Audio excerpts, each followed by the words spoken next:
হাত কি অবস্থা।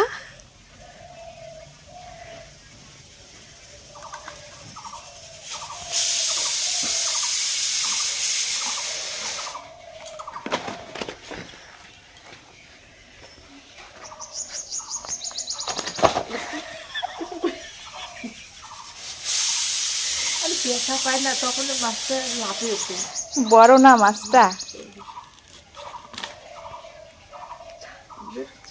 আর নড়বে না। শেষ এর জীবন, হ্যাঁ জীবন শেষ। দেখি তো এইভাবে ধরো তো। বাবা রে, যারা যারা ল্যাটা মাছ কাটতে জানে না এখনো। প্রচণ্ড গরম পড়েছে, সেজন্য আমার কি টাকা মাছ না এনে ল্যাটা মাছ নিয়ে আসলো বাজার থেকে। যাই হোক, এই ল্যাটা মাছটা দিয়ে আমি কী করবো তাই ভাবতেছি। তো গরম আলু ঝোলটাও ভালো লাগবে না। যাই হোক, আদা ভাঙা করে আলু কেটে ঝোল বসে দিই করবো কি।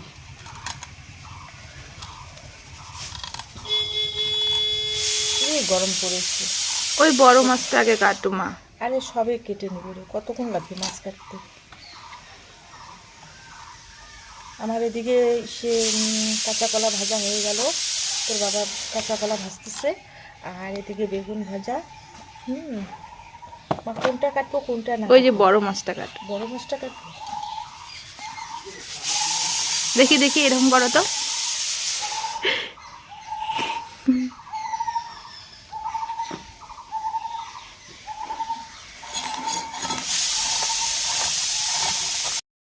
আমার না দেখতেই না ভয় লাগে।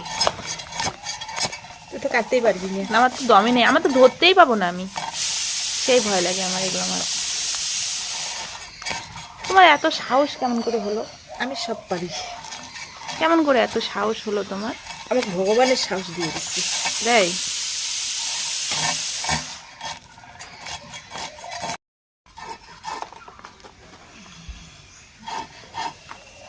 তো তাড়াতাড়ি সকাল সকাল হয় তাহলে আমার, আমি বলছি শাখা শাখা মাছ আনলে এই যত রাখছি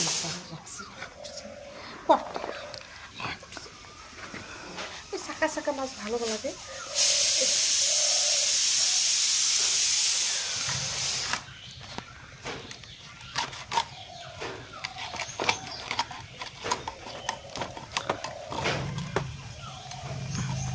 শক্ত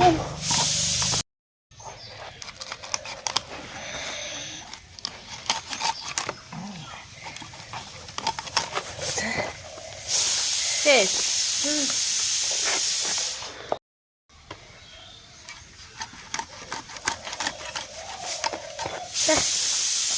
মাথাটা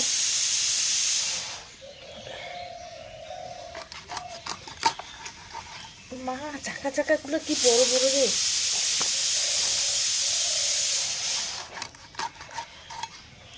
মাছটা তো বড় আছে না? হ্যাঁ,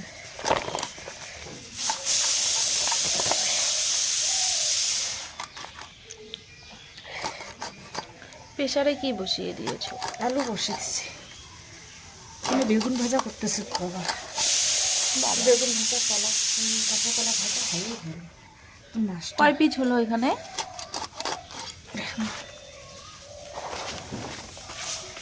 এই যে 2, 3, 4, 5, 6, 7 পিস। একটু বড় বড় করবো।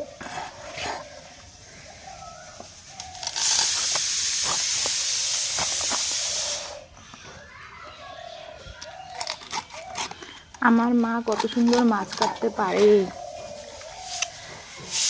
আমি পারি না।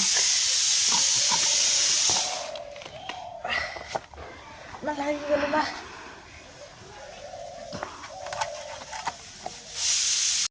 থেকে এই যে এই মাছটার থেকে এটা মাছ বড়, মাছটার থেকে এই মাছটার থেকে এটা বড়।